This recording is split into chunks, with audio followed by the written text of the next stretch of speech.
धूल का सितारा अर्जुन के लिए हर सुबह एक भारी पत्थर की तरह आती थी, जिसे उसे अपने सीने पर रखकर दिन भर घसीटना होता था। पुराने धुएं से भरे ऑफिस की खिड़की से जब वो बाहर देखता तो उसे केवल धूल और निराशा का धुआं ही नजर आता। सीओ फाइलें उसकी मेज पर बिखरी पड़ी रहती, हर फाइल अपने भीतर एक नीरस बेजान संख्या छिपाए। उसकी उंगलियां, जो कभी कागज पर सपनों के आकार गढ़ा करती थीं, अब कीबोर्ड पर यांत्रिक रूप से थिरकती थीं। अक्सर दफ्तर का नीरस घंटों में वह अपनी पुरानी नोटबुक निकालता और उस पर अनजाने ही कुछ आकृतियां उकेरने लगता।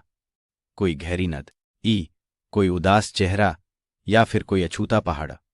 उसकी आंखों में एक ख्वाब था, एक लौ थी जो बुझने को थी, मगर अब दर ही अंदर जल रही थी।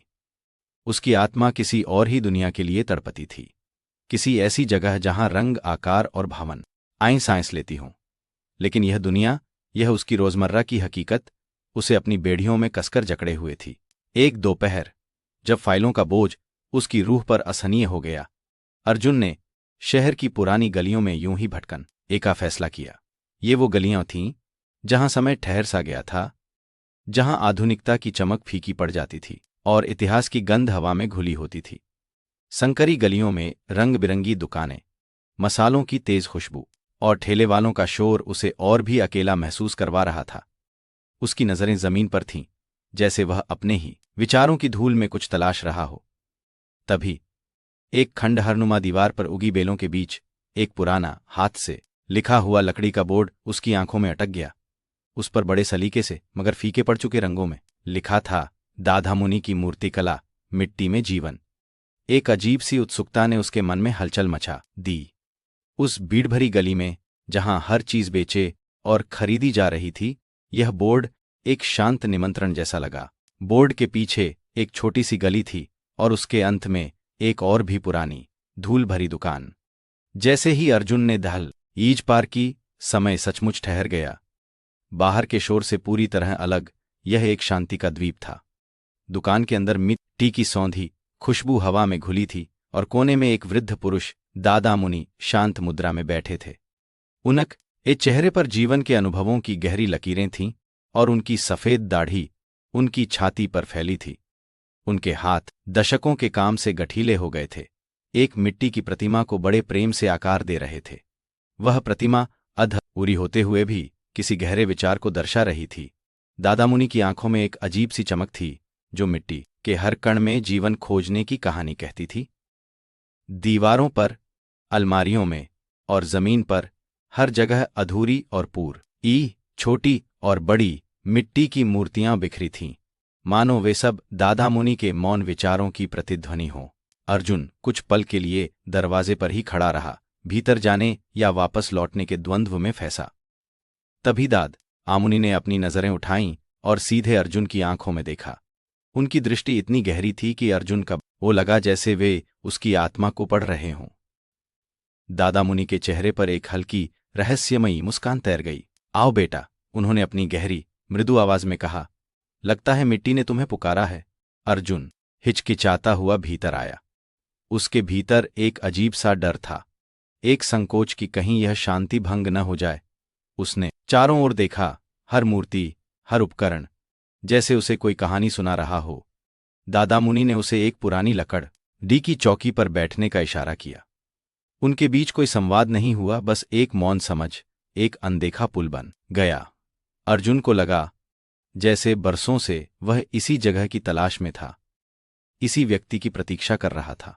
कुछ मुलाकातों के बाद दादा मुनि ने अर्जुन को मिट्टी से खेलना सिखाना शुरू किया। पहले दिन जब अर्जुन ने गीली मिट्टी का एक गोला अपने हाथों में लिया तो वह उसे बेजान और अनाड़ी लगा। उसकी उंगलियां मिट्टी पर फिसलन महसूस करती थीं और कोई भी आकार बनाने की कोशिश में वह बिगड़ जाता था। निराशा उसके चेहरे पर साफ झलक रही थी। यह मेरे बस का नहीं है दादा मुनि, उसने एक बार हताश होकर कहा। मिट्टी मुझसे बात नहीं करती। दादा मुनि ने सिर्फ एक गहरी सांस ली और मुस्कुराते हुए बोले, बेटा, मिट्टी तुमसे बात नहीं करती, तुम्हें मिट्टी से बात करना सीखना होगा। उसे समझना होगा, उसे महसूस करना होगा। जैसे जीवन अपनी गति से बहता है, वैसे ही मिट्टी को भी बहने दो। वे अर्जुन के पास खड़े होते। उसके अनाड़ी हाथों को अपने गठीले हाथों से थामते और बड़े धैर्य से उसे मिट्टी को आकार देना सिखाते। हर बार जब मिट्टी बिखरती, दादा मुनि कहते, यह मिट्टी का स्वभाव है बेटा, वह खुद को बार बार नया करना चाहती है। असफलताओं में ही तो नए सिरे से गढ़ने का मौका छिपा होता है। उनकी बातों में एक गहरा जीवन दर्शन था जो मिट्टी से परे जीवन की हर चुनौती पर लागू होता था। कई हफ्ते बीत गए। अर्जुन ने अपनी ऑफिस की नौकरी छोड़ी नहीं थी, लेकिन हर शाम और छुट्टी का हर पल वह दादा मुनि की वर्कशॉप में बिताता था। मिट्टी के साथ उसका रिश्ता गहरा होता जा रहा था, लेकिन निराशाएं भी कम न इन थीं। एक शाम एक विशेष मूर्ति पर काम करते हुए वह बार बार विफल हो रहा था। उसकी बनाई हर आकृति बिगड़ ठौर जाती। क्रोध और हताशा से उसने मिट्टी का ढेर जमीन पर पटक दिया। छोड़िए दादा मुनि, मुझसे नहीं होगा, उसने अपनी आवाज में दर्द भरकर कहा। मैं सिर्फ धूल हूं और धूल कभी सितारा नहीं बन सकती। दादा मुनि ने धीरे से उसके पास आकर देखा। उन्होंने जमीन पर बिखरी मिट्टी का एक छोटा सा कण उठाया, उसे अपनी हथेली पर रखा और उसे सूरज की ढलती हुई किरणों की ओर ले गए। सूरज की सुनहरी रोशनी में वह धूल का कण चमचमाने लगा। देखो बेटा, दादा मुनि की आवाज में एक अजीब सी गहराई थी। यह धूल का कण है, क्या यह सितारा नहीं है? हर धूल के कण में एक सितारे की चमक छिपी होती है, बस उसे सही रोशनी, सही नजर और सही हौसले की जरूरत होती है। तुम्हारा अस्तित्व भी इसी धूल जैसा है, अनगढ़, अप्रकट पर असीम संभावनाओं से भरा। जब तक तुम खुद को सिर्फ धूल मानोगे, तब तक वह सितारा भीतर सोया रहेगा। उनकी बातें अर्जुन के हृदय में गहरे उतर गईं। दादा मुनि की बातें अर्जुन के लिए संजीवनी बूटी साबित हुईं। उसने मिट्टी को अब एक नया रूप देना शुरू किया। वह मिट्टी को केवल एक निर्जीव वस्तु नहीं, बल्कि एक जीवित आत्मा की तरह देखने लगा, जिससे उसे संवाद करना था। वह दिन रात कार्यशाला में रहता। कभी कभी तो सुबह की पहली किरण उसकी आंखों को नींद से जगाती थी। उसकी उंगलियां अब मिट्टी पर नृत्य करती थीं, हर स्पर्श में एक नया जीवन भरती थीं। वह मिट्टी के भीतर के आकार को महसूस करता, उसे बाहर निकालने की कोशिश करता। उसके मन में अब कोई हताशा नहीं थी, केवल एकाग्रता और एक गहरा प्रेम था अपने काम के प्रति। उसने एक ऐसी मूर्ति गढ़ना शुरू किया जो उसके भीतर के संघर्ष और उसकी यात्रा को दर्शाती थी। एक आकृति जो धूल से उठकर, संघर्षों की आग से तपकर एक चमकते सितारे में बदल रही थी।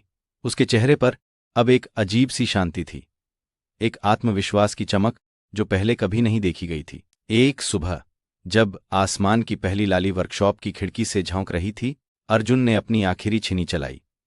उसकी मूर्ति तैयार थी। वह एक पल के लिए ठहर गया। उसकी आंखें नम थीं, लेकिन उसके होंठों पर एक गहरी संतुष्ट मुस्कान थी।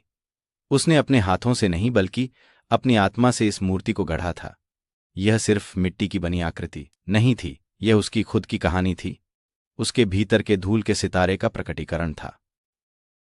यह एक ऐसी कलाकृति थी जो संघर्ष, धैर्य और अंततः आत्म खोज की गाथा कहती थी। मूर्ति के हर कोण में, हर उभार में एक ऊर्जा, एक जीवन स्पंदित होता लग रहा था। दादा मुनि, जो चुपचाप उसे निहार रहे थे, धीरे से उसके पास आए। उन्होंने अर्जुन के कंधे पर हाथ रखा। उनके चेहरे पर एक ऐसी मुस्कान थी जो सहस्र शब्दों से भी अधिक कह रही थी। उनकी आंखों में गर्व था और एक शांति का भाव था, जैसे उन्हें मालूम था कि अर्जुन ने केवल एक मूर्ति नहीं, बल्कि खुद को गढ़ा है। कुछ समय बाद अर्जुन की मूर्ति को शहर के एक छोटे से कला मेले में प्रदर्शित किया गया। लोगों ने उसे सराहा, उसकी प्रशंसा की। कुछ ने उसकी कला में एक नई ऊर्जा देखी, कुछ ने उसमें एक गहरा संदेश। अर्जुन भीड़ के बीच खड़ा था, अपने काम को निहारता हुआ।